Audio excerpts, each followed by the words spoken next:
Digital music. Trends. Digital music. Trends. Digital music. Trends. Digital music.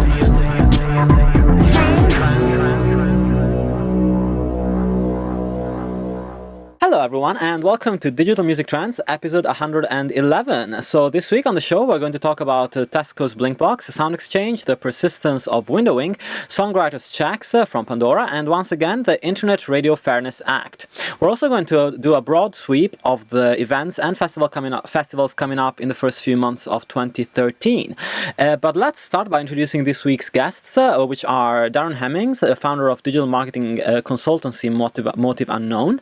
So hi Darren, and how's it going today? Thanks for joining us once more. Oh, thanks for having me back. After the last one, when I ranted that much about Last FM, I'm quite surprised I got the invite. So good to be here. I didn't get any hate mail, so it's okay. As an aside, I got loads of thank yous from people working at Last FM. We'll digress. Amazing. And then we have Sam Taylor, who. A man of many hats, but he works at CMU and also works with The Great Escape, and also does many more things that he probably can mention later in the show. So hi Sam, how's it going? Hey, good. After some initial technical difficulties. Yes, it's all sorted now. We're fine. We're in a happy place once again. All right, so let's start by talking about the most boring subject of the day. I think we should get it out of the way. But I think we talked about this like a few weeks ago, but just because there's been a couple of things coming up recently, I thought I'd mention it once again, which is the issue of windowing and also the issue of excluding music from specific services at specific times. So the first piece of news that came out maybe like 10 days ago, but we had the Music Hack Day show last week, so we didn't talk about it, was the fact that AC/DC finally announced that they finally released their music on iTunes. For years, AC/DC were one of the holdouts, one of the big bands that were opposed to distributing their music in a digital form, and the singer Brian Johnson, the LA Time reminds us, said that he's going to, iTunes is going to kill music if they're not careful, and they had a lot of issues with the distribution. But now they've decided to release 16 albums, studio albums, 4 live albums, and 3 compilations through iTunes, which is it's one of the last holdouts really. So it's nice to see that there really are very few artists now left that are not distributing the music via iTunes. And this kind of brings us to a parallel discussion, which is not just iTunes, because that's just a piece of news. There's not a huge amount to comment on, but the way that the iTunes thing might evolve into the streaming delivery, because there are a lot of artists that are holding our music from streaming services at the moment, and I wonder whether it's going to be the same thing again with iTunes. It's going to take like 8 years for everybody to get on board and actually distribute the music through iTunes, or whether there's a deeper issue here with streaming that might create a point where people are still going to do windowing of releases, in many years' time, just because of the amount of money they make from different types of releases. So Darren, what do you think of that?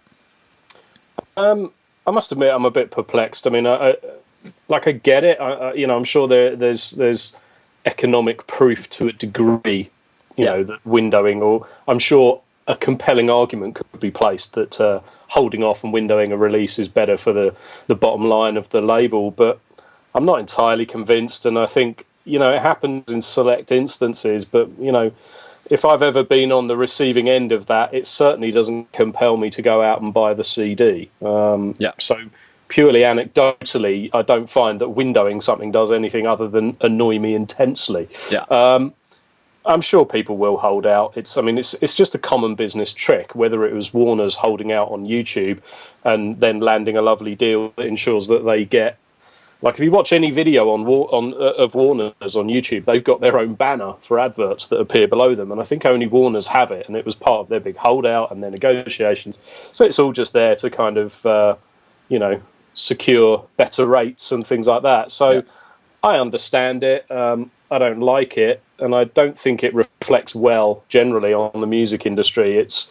and with Rihanna and all this kind of business that we're seeing at the moment, it just feels a bit ridiculous because the majors have stakes in these companies. Yeah. So I would imagine that even Rihanna's label aren't that wild about it, on the basis that, it doesn't necessarily reflect too greatly back on them when they're trying to be very pro Spotify and its ilk, and then have one of the biggest artists in the world at the moment deciding that they may not actually stick their album up on week one. So I think it's a tricky one. I mean, the people will keep trying it, because at some point someone's going to tell them that you might make more money by doing it. But, as we've seen with iTunes, I don't think it's made any real difference. Like AC/DC holding off of iTunes, I don't think has denied the world a great deal. Yeah. There are other routes to get it, whether it was legitimately on a CD or just as an illegal download. So while I'm sure AC/DC felt very much like they were winning a moral battle by holding off, I don't really think the consumer was sat there feeling too bothered, frankly. Yeah. And the stupid thing is now, a lot of those albums you can get for £5, and they're probably in the iTunes store for £8. So you sort of think, well, I can just get them and rip them and do what I want with them and put them on Google Music or iTunes or whatever I like. So it's a little bit weird. I think it's this sort of thing where artists are made to feel a little bit better and management feel a bit better. But in the grand scheme, I'm not sure that it's moving the needle a great deal, And I think there's a slight concern I have with any of these things around, as streaming services become more and more culturally relevant.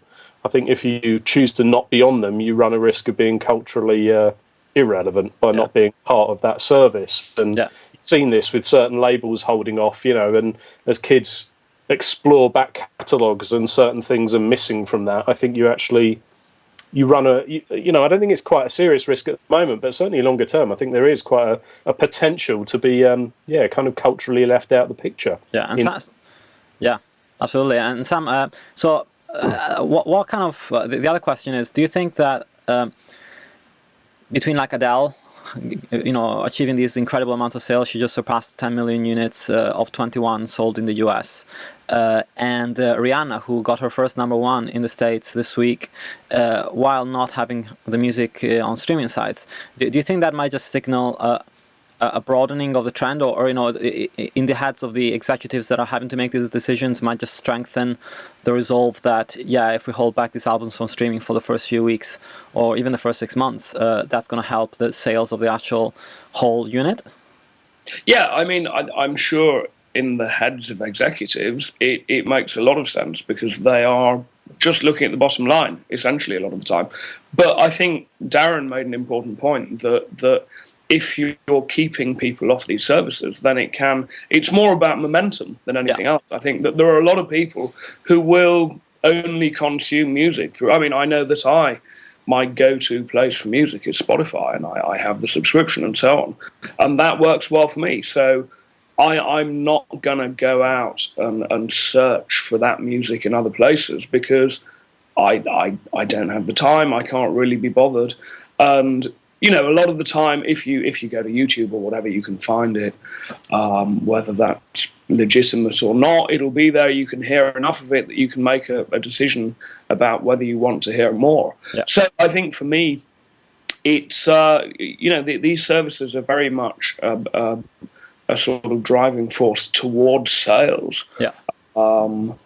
And I think, for executives who are looking at the bottom line, it makes perfect sense. But when you look at the bigger picture of developing a fan base and engaging a fan base, and particularly when you're talking about maybe a younger audience where they would have access to a streaming service, however, but they might not be so compelled to go out and spend what little money they have on actually purchasing music through iTunes or whatever. I think to take things off streaming, keep things off streaming is in the longer term not gonna benefit anybody. Yeah, and in your experience from like an indie perspective, seeing what bands are doing in the UK, is there a trend from indies to pull back on some releases for streaming and focus on the physical sales and digital sales? I think there is, but I think a lot of that comes from a misunderstanding that a lot of people are still focused on immediate sales and immediate revenue. And sure, recording music is an expensive business, but if you're going for a short-term payoff where it's let's just sell as much product as we can, that isn't necessarily the thing that's going to help to make a more sustainable career for an artist. So yeah, I think there are a lot of independent musicians and people who are kind of going down the DIY route where they are very scared of streaming, but that's more because of a misconception. You know, there's a lot of people talk about streaming from an artist perspective, and they don't feel that they're getting a fair deal because they're looking purely at the amount of money that they're being paid. And I think streaming has its, you know, just being able to get whatever music you want, whenever you want, on demand, for me, certainly, that strengthens the relationship I have with artists. Yeah. The more I listen to music, the more I'm interested in what they're doing elsewhere. If I can jump into Spotify,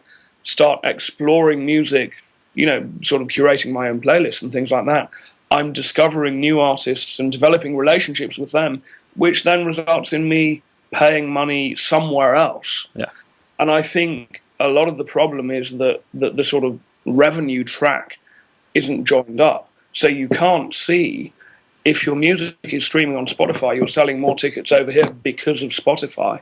And people need to think more for you know, risk of using a slightly new age word, more holistically about the whole process of selling music and engaging with fans, because I don't think it's really about just selling product anymore. You have to have a continuous process of engagement with your fans and be reaching out to them in all sorts of ways. Yeah. And Spotify is a way to reach out to fans, and it should be considered as something like that rather than just a way of driving revenue. Yeah. And Darren, like from your perspective, I'm sure you talk to people about campaigns all the time. Do you feel like is there a tendency to even consider the possibility of holding back a release in the independent label scene, or is that for the most part of the question? Not on the campaigns I've worked on. Yeah. I mean, with Alt J, obviously, it's been completely the opposite. We put the album on SoundCloud a week before release, and it's never come down. And that's, you know, and they're one of the better selling artists, you know, of the year, obviously. So in that respect, I suppose that's probably quite a good example of, you know, the counterpoint to the don't put it on streaming argument. You know, we were extremely confident in the quality of the album, and so the decision was made that it would be made available for people to hear, and you know, it drove a lot of pre-orders. It did really well. So I mean, you know, with the labels I work with, they're all kind of savvy enough that they wouldn't really consider it. I must admit, I've never actually been party to a discussion about windowing a release. That's great. And I mean, I can't speak for other labels, but certainly everyone else I know that's kind of among my peers, I'm not aware of a windowing being of a label's instigation. It's you know, the times I've heard of it, I think it's often, you know, it's not a label making that choice. I think it may come more from the artist or the manager. And you know, I think as has been touched on, I think unfortunately there's quite a lot of bad information floating about. Yeah. You know, and it just keeps going on and on and on, and that's very unfortunate because separating the truth from the you know, the poor facts and poor quotes is incredibly hard. Yeah. Okay. I think there's information, and there's also a lot of indie labels are very on top of things now. You know, the people who are working for labels are very different to the people who were working for labels 10 years ago, and they have a much better understanding of that whole process. Whereas I think management is still quite old-fashioned. You know, there are some managers who are out there who are doing some really groundbreaking stuff and embracing sort of the digital world, but still a lot of sort of fear and uncertainty amongst managers about how digital could destroy careers of artists or whatever. And I think that's part of the problem. Absolutely. There's kind of a disconnect between the artists and the people managing the artists and the labels who are doing the great work on the digital side. Yeah, absolutely. And so I wanted to talk a little bit about something happened in the UK. So for international listeners, I'm going to explain a little bit about this supermarket. So we have a supermarket chain called Tesco's that has a presence internationally, but it's mostly a UK entity. And Tesco's was the biggest supermarket, arguably, in the UK, together with another couple of chains. And they've actually invested quite a bit of money into digital services recently. So they've acquired a majority stake in a company called Blinkbox last year, which works on the video side. So they now deliver through Blinkbox video on demand. It's not a subscription service. It's more like a pay as you go, but basically exactly like what you can do on iTunes right now, renting movies or buying movies permanently on this cloud service. They also acquired We7. So We7 is again a UK centered company that never really got a chance to expand internationally, and they were acquired in June for $10.8 million for a 91% stake. And so there were a lot of speculations about back when they were purchased that there might be some sort of merger into Tesco's, or they would rebrand the service somehow. And this week, Music Week, which was quoting Marketing Magazine, showed some information where they said that actually We7 might be rebranded as Blinkbox and be integrated as part of the video service as an audio offering. So that's super interesting, just because it would be like one of the first entities really in the UK, but also internationally, if you discount the fact that Audio is now tied up with this new video service, but that's not really launched yet. And it really creates a new interesting superpower in terms of delivering media to a mass audience. This is point one. Point two is that, of course, Tesco's is not associated ever with technology. So the first question is, do you think that there is a chance, Sam, that the public might not respond too well to a supermarket offering these digital services if they're used to tech company doing that? So that's the first question I have. I think it's something that I often, when I'm talking with people about things like this, I'm always very aware that people that I talk to live in a rarefied little bubble where technology is something, quite sacred, and technology should be done by technology companies and blah, blah, blah. But actually, to the wider population, I don't think they care. Yeah. I think having a massive brand like Tesco, who, there's that crazy statistic that something like £1 in every 3 in retail is spent in Tesco. And in some areas, it's like £1 in every 2 or something, because they have such a dominant presence in the market in the UK. I mean, round where I live in Kennington in London, there's probably 5 or 6 branches of Tesco within 10 minutes of my flat. It's crazy, the presence that they have. So to have that kind of weight behind their technology offering is fantastic. And I think for a lot of people, Tesco is a trusted brand. The amount of information people give to Tesco through Clubcard, through their online shopping, things like that, they feel comfortable with that process. Yeah. So Tesco to put their weight behind a technological offering, I think it's very, very powerful. Sure. So great news, because to get those services into homes, you need to have a trusted brand. You need to have a brand that has the marketing clout. I mean, already there's a pretty big advertising campaign going on on the and on billboards and so on. I'm seeing it all the time, and it's not closely aligned with Tesco. I guess Tesco, there's kind of the risk that Tesco isn't a very sexy brand. It's just a sort of commodity that's there. But fundamentally, the point remains, they are trusted by people. They have massive penetration. They have massive, massive marketing clout, and they can do things that very few other brands can do. So I think in terms of rolling the service out and getting uptake from consumers, the consumers who are going to be using it don't care that it's not a sexy technology brand. They understand what Tesco offers, which is value and reliability. And actually, if you're streaming TV, if you're streaming films, if you're streaming music, you want to know that you're going to get a good deal and that it's going to work, and you know. So I think it's great news. Yeah, Darren, what do you reckon? I'm a slightly different view. I mean, I think Tesco has tried this before. You know, it did the whole digital download area that I think it thought it was quite easy to get into, and it died a death. You know, it didn't do very well. I think Tesco, you know, need to understand that there's a yawning gap between selling, you know, groceries and items like that, and you know, the kind of cultural difference that you get when you're retailing music and film and stuff. Yeah. I think it's possible it could be done. I don't think it would work too well if they actually attached the Tesco name to it. Yeah, I think that's it, though, because they seem to be keeping it very much as Blinkbox, which, and I mean, personally, I've seen Blinkbox on, you know, I've got Xbox. I use Netflix on that quite a lot. Yeah.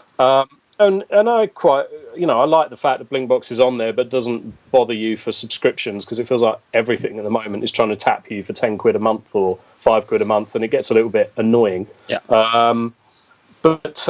Yeah, I mean, we'll see. It's just I don't really understand how We7's model will fit within the Blinkbox setup anyway. Exactly. That was my it was my segue question.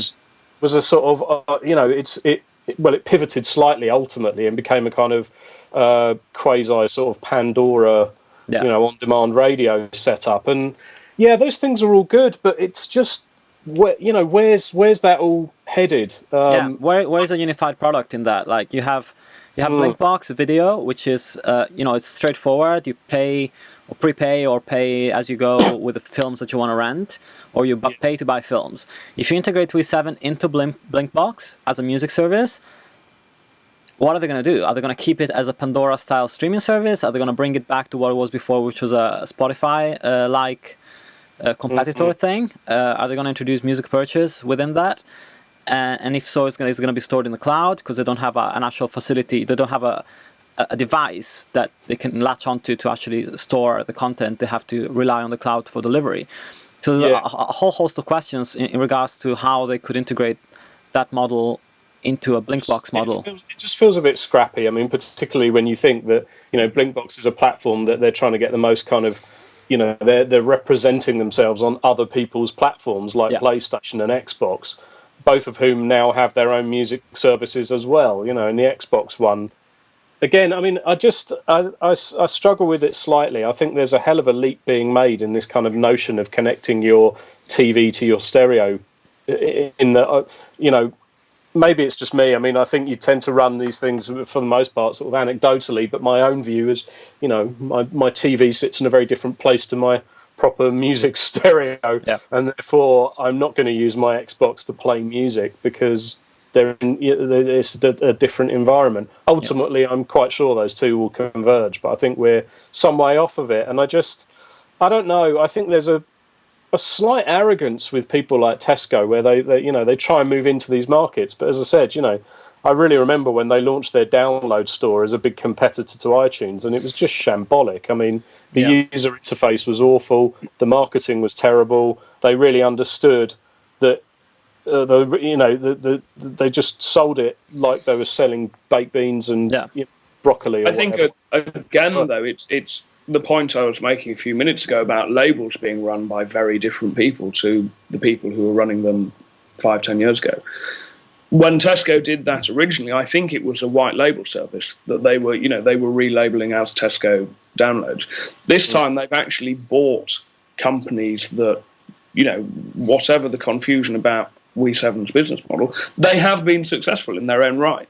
And I think if they can leave those companies as fairly autonomous operations, and they have the clout of Tesco's marketing spend behind them, I think it can be a lot more successful than, I mean, very much it was just taking something, going, okay, we can sell music like we're selling carrots, like we're selling minced beef.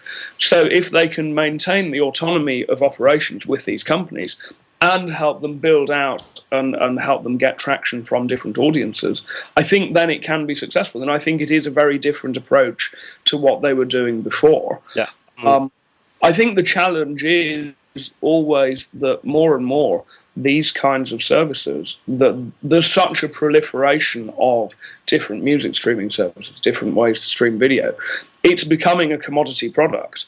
Yeah. And actually, Tesco are a commodity retailer, so if they can find a way of offering better value to consumers and leveraging their massive power with consumers. And again, it comes back to what I was saying earlier, that the people who are going to be subscribing through Tesco aren't the people who are aware of all these different services out there. They're going to go, okay, I want to stream music. Who does that? Oh, Tesco do it. That seems like good value. Boom, let's go. So I think, yeah, if they can maintain the autonomy of the companies and they can get traction with consumers, it's going to work. But yeah, if they treat it like selling vegetables or selling milk, it's never going to work. And I mean, the interesting part as well is that because of this massive campaign that they've launched, they're spending millions of pounds on this ad campaign that's everywhere, as you said, Sam. And it kind of feels like, and the purchase of We7 was relatively cheap. 10.8 million for Tesco's is nothing. It's back pocket change. So it almost feels like the whole exercise, aside from being a genuine attempt into getting into the digital space, is also a big branding exercise to expand the Tesco brand and to maybe to try and get bigger in expanding the Tesco brand, though, because I'm not sure how many people would be aware that it is Tesco. Yeah, I can't remember. I was looking at the adverts on the Tube the other day, and I think Tesco is mentioned. Yeah, but it does have the logo on it. It's a subsidiary brand. It's Blinkbox powered by Tesco or whatever. I just can't see how a company like that can actually be profitable at this stage. Just because it offers a service that Apple has been offering for years. I don't think profitability matters, though. No, exactly. That's my point. Yeah, it's a land grab. Tesco are staking out. They want part of that market, and they're prepared to spend probably tens of millions of pounds to try and make it work. Yeah. And I think again, what I was saying earlier about these. Streaming music is a commodity service now. There's very little differentiation between the services. There's not even differentiation in price. So I have very little loyalty to streaming brands. If someone came along and offered me something like Spotify for £3 less a month, I'd move like that. Yeah. So I think it's just a land grab. And if they can get enough people by spending enough money and then defend their position in the market, I don't think it matters if they're profitable. If that's an objective of their business to diversify into the digital space, then I don't. They make so much money that a few tens of millions of pounds, it probably doesn't really matter. And Darren, do you reckon there's like a little bit of a worry on that front, because also we've seen the purchase of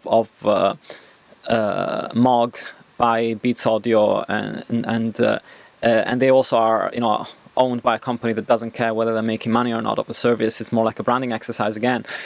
So do you think there's a little bit of a contrast between these like startups that are there and struggling, really trying to make a sustainable business model out of a streaming service, and companies that come in and purchase a company like that is maybe not doing that great, and don't care whether they're making money off it or not, just because in any case the money they could possibly make off it will be a tiny proportion of what their overall income is. And this, there might be this tension building between these two poles of companies that are just buying streaming services as a badge of honor or something that they can offer as an add-on to consumers, and companies that are really trying to actually make it work as a business model, that are trying to flag issues to do with licensing, with royalty rates that are very important, but they could get lost in translation if there's a lot of other companies that are working in the space that actually don't care about making money out of them. Yeah, I mean, I think there's a definite risk at the moment of this becoming a race to the bottom, by way of how low things are driven, and which relates to the Pandora arguments we're seeing at the moment. With kind of whose cost is this being undertaken? So yes, I think there's a very real risk of that. It will be incredibly sad to see it go that way. I think the only counterpoint to that, in some respects, is the fact that certainly with Spotify, it's no secret that the labels have a stakeholding in it, and therefore I would imagine that if there is a sense that there is too much of a race to the bottom and services are getting devalued to the nth degree, that they might dig in and start ensuring that perhaps they don't license their content to certain places, and maybe you see more of this kind of windowing type stuff where things will be exclusively on Spotify because they get better deals, and they're by being part owners they're not somebody else's bitch within this equation, and that sort of thing. But yeah, I think there's a very real risk at the moment. And you have to remember the economics of this, which I think we've mentioned before. When Universal Music was purchased by Seagram's in the late 90s, they only had to sell the Tropicana orange juice brand in order to buy what at the time was about 26% of the entire global music industry. So in the context of that, and you look how much it's been devalued since on the recorded music side, it's no great shakes for the likes of Tesco's and others to throw their weight round in this area and push prices down. But whether the labels will sit and watch that happen, I think, is a different area. Yeah, I think this is it. That also, the only thing that is going to differentiate music services, music streaming services, is the added value that they offer people. So, Spotify have tried to do that by the Spotify app platform and things like that. But I think it would be really interesting if there were a service where they go, okay, look, we really do value the artists who provide the core part of our product. Yeah. And we're more expensive, but we're offering you better content. We're offering you content around those artists as well. And it's no longer such a commodity thing where people go, well, that streaming service is £2 cheaper than that one. So I'm going to go with that. And I think also developing some sort of lock-in, not a bad lock-in, but some way to keep people using that platform rather than jumping ship to another one. Okay, so now let's move on to another sort of host of subjects that are all tied together. And once again, the subject never goes away. We're talking about Pandora, streaming, sound exchange, royalty rates, and all that good, exciting stuff. Said with no sarcasm whatsoever. But it is pretty exciting in the sense that there are some interesting things coming out of this. So one of the things that maybe I should kick off with is some slides that Paul Resnikoff from Digital Music News published on his website that he got from Capitol Hill when there was a session of songwriters that were discussing with the legislators the internet radio royalty situation, because of course the Internet Fairness Act is in the works in Congress. There are people pro, people against. But one of the subjects that really hasn't been talked about very much is the songwriters' cut, because the artists, at the moment they're getting a relatively good deal. They don't get anywhere near 100% of the money that gets paid by Pandora to Sound Exchange, because part of that gets paid to the label and part of that gets paid to the artist. But they're still getting a fair chunk of money of that. What's pretty impressive is that because of the nature of the blanket license that Pandora works under, is that they only have to pay publishers the collective ASCAP, BMI, and the collective societies from the US, 4.5% of their income, of the gross income, which is super low considering how much you're paying towards Sound Exchange. And of the 4.5%, there's actually a further split, which is I think 50-50 between the songwriter and the publisher, or something like that. 50% gets paid to the songwriter, 50% gets paid for the publisher. There isn't a direct relationship really between what gets paid and what is paid out to the songwriter, because other factors come in, and it's not just based on the plays of a song on Pandora, but I think other factors come into place. And so all this leads to incredibly low royalty checks for the songwriters, which is a really interesting perspective to look at this from.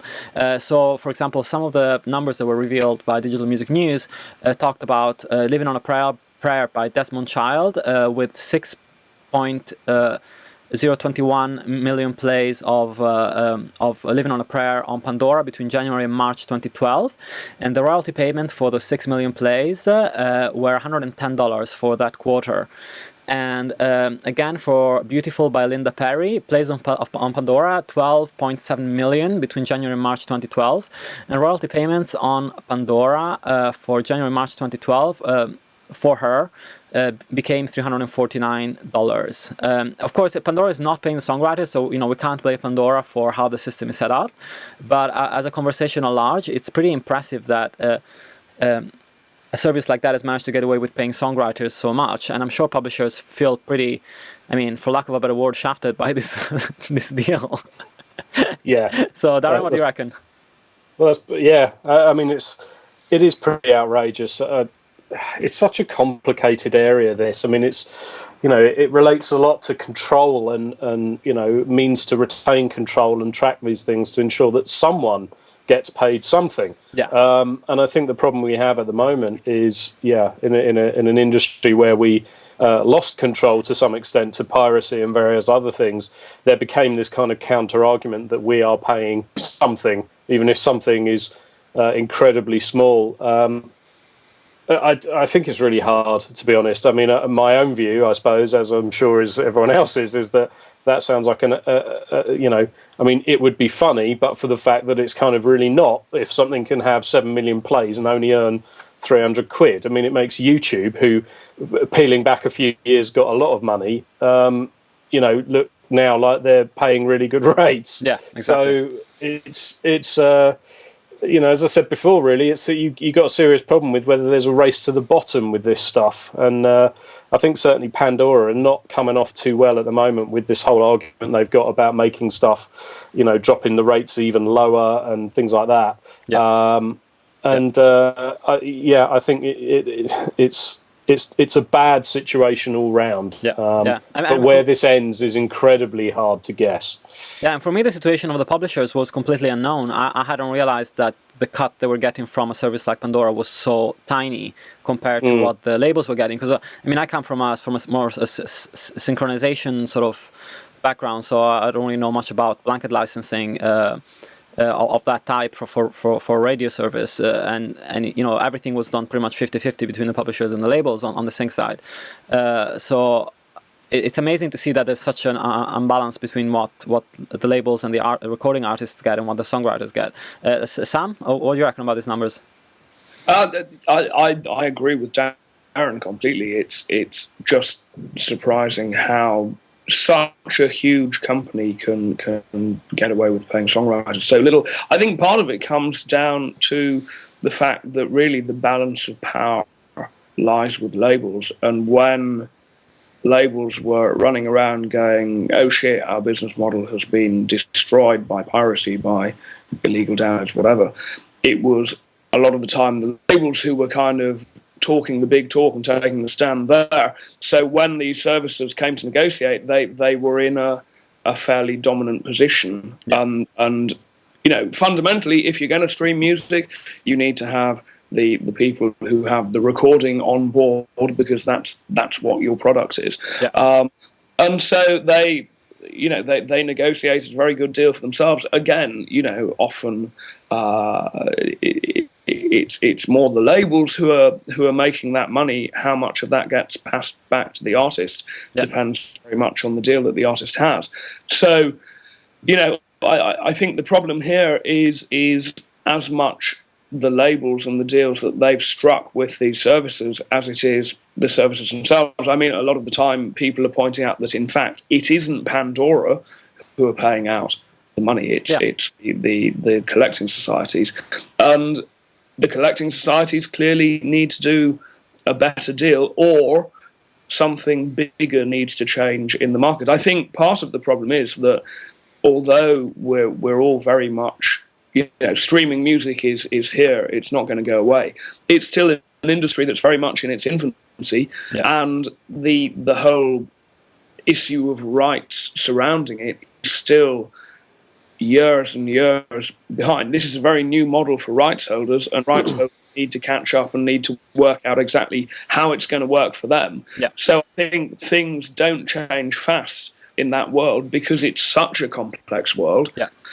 There are so many different stakeholders involved, and nobody is going to make a knee-jerk decision based on a new business model. So I think there's probably years more. Yeah. I think Pandora renegotiating in 2015, but this is going to go on for a decade. For a while. Probably. Yeah, absolutely. They feel they're getting a fair deal. Yeah. Yeah, and I mean, the other piece of news that came out this week was alongside all the debates that are actually ongoing on Capitol Hill this week. Actually, might be interested to get Zach Carter at some point next week or the week after again from the Huffington Post to talk about the politics side of it. But the other piece of information that came out was the release of how much SoundExchange has distributed. So in the Q3 of 2012, SoundExchange distributed 122.5 million, as reported by the Washington Post. Usage is up, of course, and they were paying only about $36 million 5 years ago per year, and now they're on track to paying more than 400 million for 2012. So that's a huge rise in royalties to pay. I know that they had to change some of the infrastructure of the companies because, of course, they had to scale the system incredibly quickly to be able to get up to speed and make the payments correctly and make sure their systems were up to date. I think they got a new CTO as well in place. But this rise is for the most part, as we're talking about before, created by Pandora. And I guess in part also by SiriusXM, which pays about 8% of its gross income to SoundExchange. So that's this bill that is actually going through Congress right now is going to be a huge factor in dictating whether SoundExchange is going to continue to grow at the rate that it is, or whether that growth is going to be stifled by a reduction in rates that might or might not happen. Darren, what's your take on SoundExchange?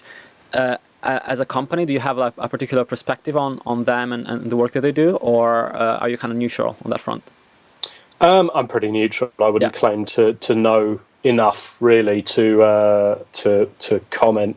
I must admit I've sort of take two views really where collection agencies and things generally go. I mean, I think that they I've seen instances previously where it feels like they sit between two parties to take lots of money and then not necessarily rush to distribute it back to the people that they're supposedly collecting for. And I've seen a few grumbles on that front where they actually impede on an artist doing stuff because they insist on wedging themselves between the artist and certain other places and just slow things down.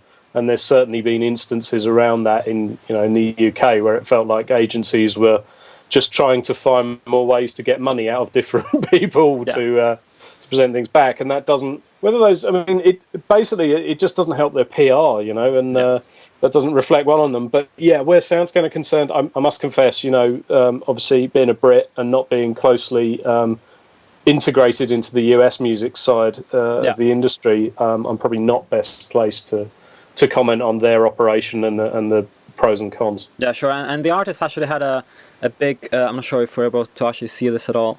They had a letter that they published on Billboard. This is the page from the iPad edition of Billboard from a couple of weeks ago. And they took a 2-page advert out publishing a letter that stated, a musician's perspective on Pandora. We're big fans of Pandora. That's why we helped give the company a discount on rates for the past decade. So that's something they point out. Pandora is now enjoying a phenomenal success as a Wall Street company, skyrocketing growth in revenues and users. We celebrate that. At the same time, the music community is now just beginning to gain its footing in the new digital world. Pandora's principal asset is the music, in italics. Why is the company asking Congress once again to step in and gut royalties that thousands of musicians rely upon? That's not fair, and that's not how partners work together. Congress has many pressing issues to consider, but this is not one of them. Let's work this out as partners and continue to bring fans the great musical experience they rightly expect. And this is signed by 125 plus artists, including some of the biggest names in the world, both UK artists and American artists, I have to say. And so the artists are obviously feeling very strongly about this, and I'm not surprised considering the amounts that some artists are actually making off of the service. I mean, Rihanna is one of the people that signed this petition. So, do you reckon that a letter of this kind, signed by these type of artists, aside from making a few headlines and being something that's in front of the eyes of a lot of industry insiders, might make a dent on the opinions of both politicians and other people that are involved in making the decision on the rates at this point? I think I think it's very much stating a claim and saying, here we are, this is what we believe. I think part of the problem with this is that when you're not involved in the industry, if you're just a member of the public following the story, it's presented in such emotive ways. Streaming services are stealing from artists. Streaming services are killing music. I think that's a problem, and I don't think that anyone who is writing letters or making statements or whatever, I think too much of the time they're getting the tone wrong.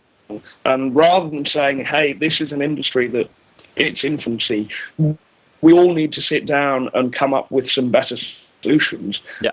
They're making it a very sort of adversarial thing where it's streaming services against artists, yep, or where it's collecting societies against streaming, whatever. And I think with that, everyone loses, because rather than sitting down and saying, okay, streaming is here, it's helping artists, and it comes back to what I was saying earlier, that it helps artists strengthen a relationship with their fan base. It doesn't necessarily immediately drive revenue, but yeah, maybe they should be making more money. I think it was there was the letter in Digital Music News from the woman who'd been paid $39 or whatever for 3 million streams on Pandora. The article that she wrote was incredibly emotively written. And obviously she's angry and she's upset, but I don't think that is the way to go about it. At the end of her letter, she was talking about how Pandora was essentially infringing her human rights and her constitutional right to make a living free. Oh, the drama. It's kind of where you just think, okay, calm down. You're upset, but you're just coming across as a crazy lady who is scribbling great screeds of stuff in green crayon. And I don't think that's helpful to anybody. I think. Yeah, have a dialogue. Yes, set out your position. Yes, flag up the issue that songwriters are getting a poor deal.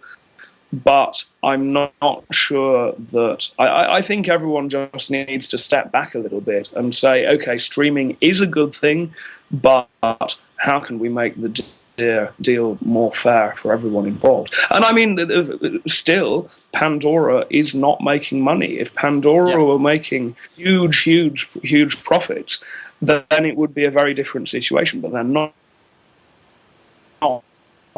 This interesting thing is as streaming services grow and evolve, there is a massive transfer of wealth taking place from people who've pumped money into these companies.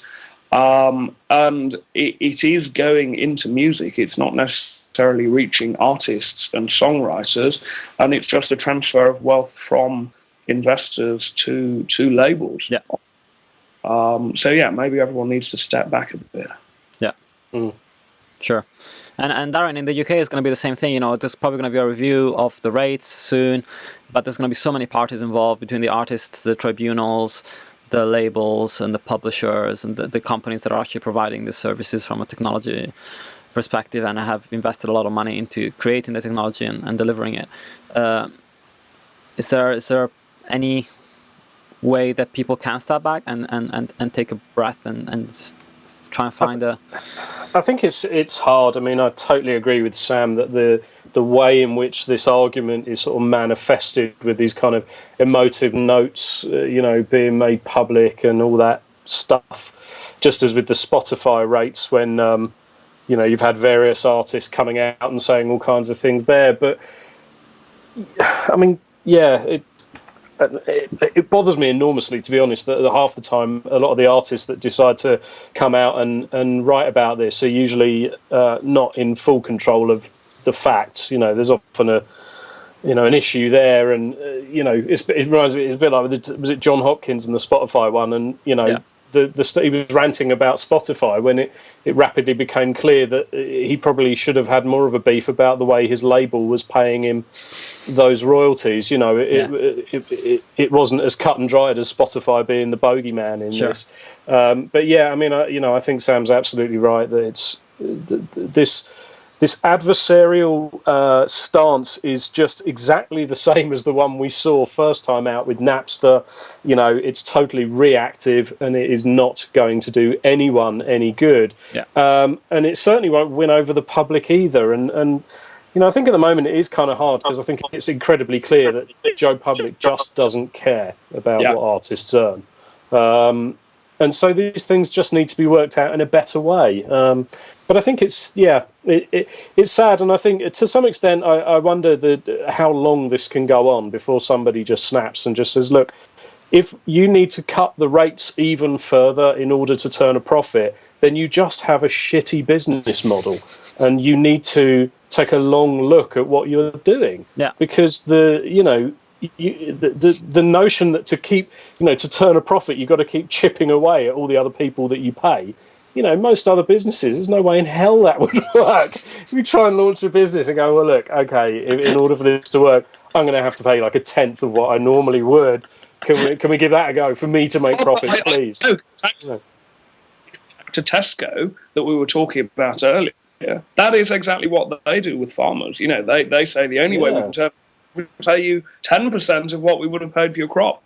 And I think, if we want to take that model, you have Tesco who are doing that, and then there is a growth of food companies who are offering a better product. It's traceable to the farmer who's produced it and so on. Maybe music needs to do the same. Maybe music needs to say, okay, we're going to go beyond the pure commodity of streaming music. We're going to offer music consumers better value, more content, and we're going to make it more accountable, so that that at least some of the money you're spending for this better content, this better experience, is going to the artist.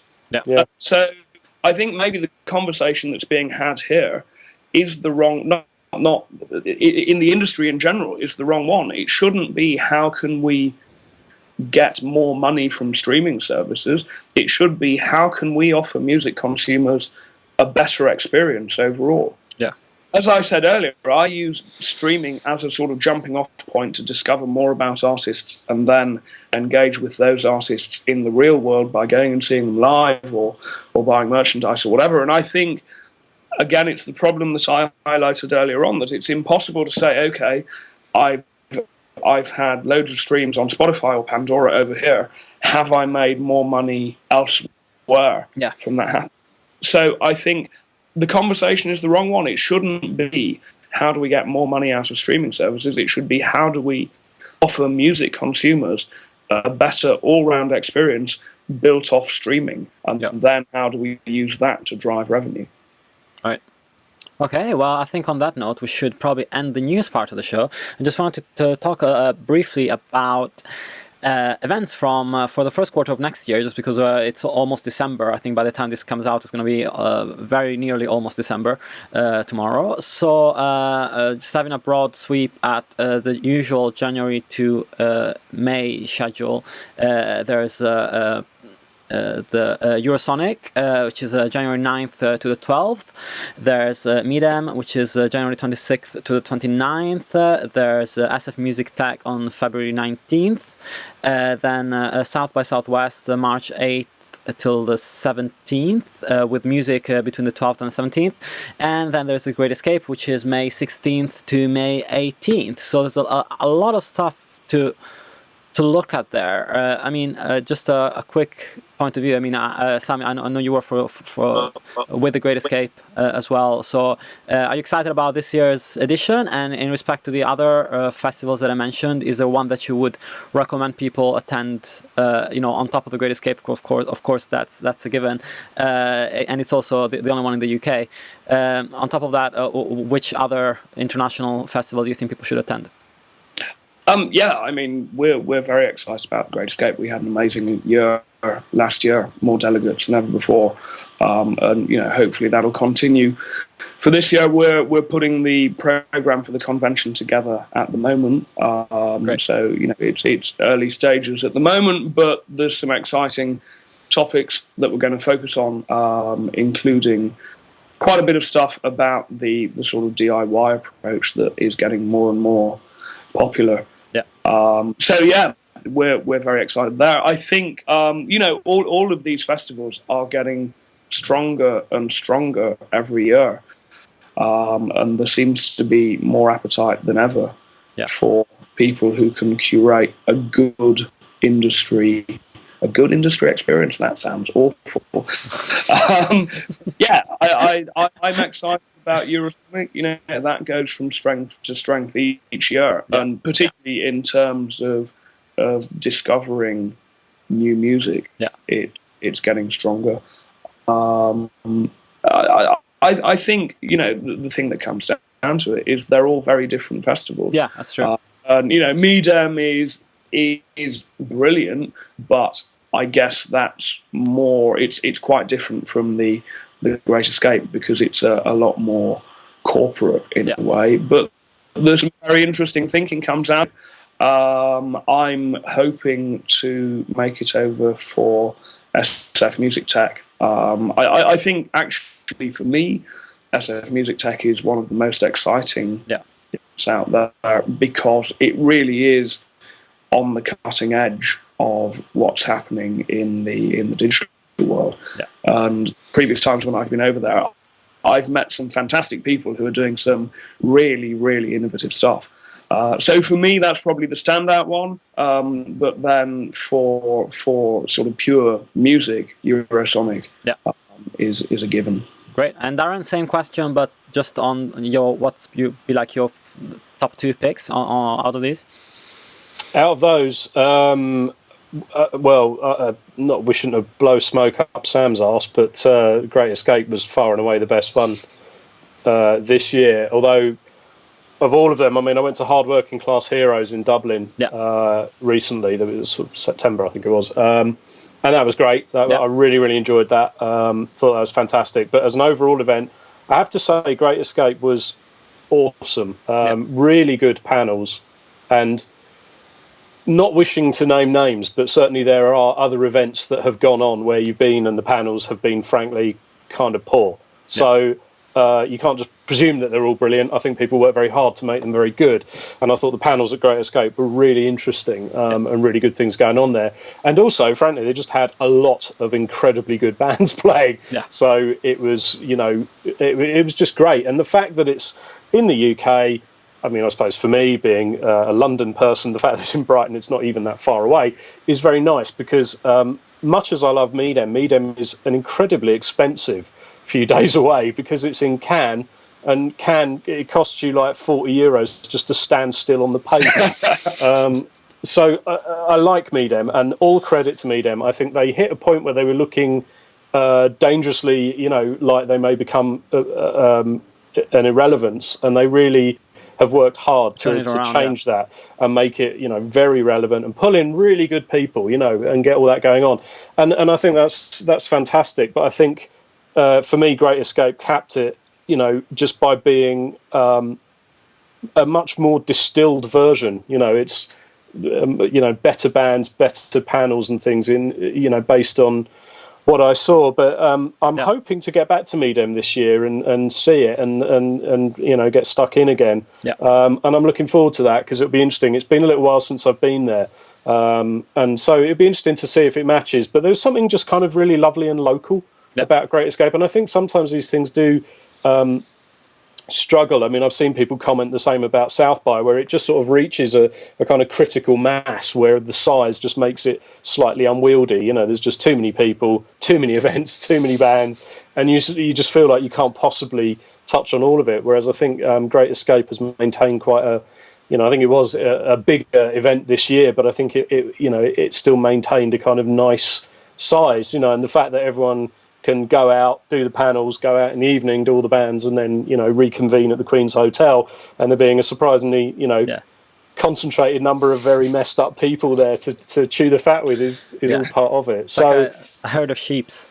Yeah, definitely. Yeah, but it was great. I mean, genuinely, great, yeah. I really enjoyed Great Escape this year, and I think, you know, all power to them for bringing in, you know, the right people to help put it together by way of the panels and things like that, because they were very well run. A lot of very interesting things being said, and like I said, you can't presume that that's easy to do, and that it happens every you know, at every event. It really does not. So for me, I think it will be, you know, I've never done Eurosonic, so simply can't comment. Sure. Ditto SFmusictech, but for me, I guess it would be Midem and Great Escape that I'll be looking forward to. That's great, and that's it. Sam, anything you want to plug your end? No, I'm working on some stuff at the moment, but I don't think I'm going to be plugging anything till early next year. Cool. Maybe, so. And Darren, I mean, we haven't talked about, of course, you know, since you were last on the show, Alt-J, which is one of your clients that you look after on the digital marketing front, won the Mercury, so that was a huge thing, of course. So anything that you want to leave us with in terms of like what the hell is like to monitor something like that happening in real time, and how cool it was? It was, well, the real time was me drunk at the Mercury Music Awards, so there was no. It was just celebrating, you know, as you do. No, I mean it was great. I think you know, it's a funny one around all of that. I've been approached a couple of times now to sort of comment on the campaign from a digital marketing perspective, and I've declined to do it. Sure. In all the instances, because, as you know, I think we collectively feel very strongly that, you know, it is a team effort. Yeah. And I think there's a kind of weird unaddressed story around digital marketing at the moment, which is that it's only one part of a big. Of course.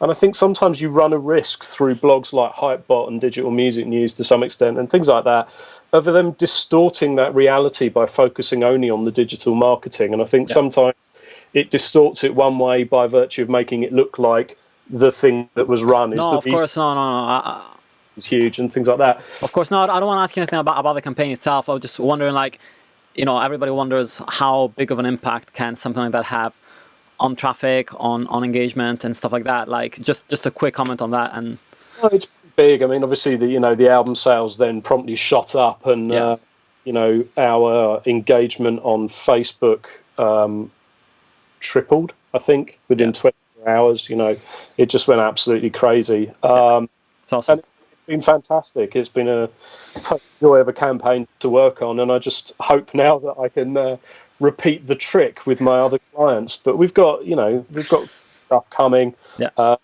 and so it'll be interesting to see. I'm really enjoying who I work with at the moment, and I think I'm quite lucky now because I get to pick who I work with, which so it's some things that you feel invested in, and you know, so we'll see. But yeah, it's not bad.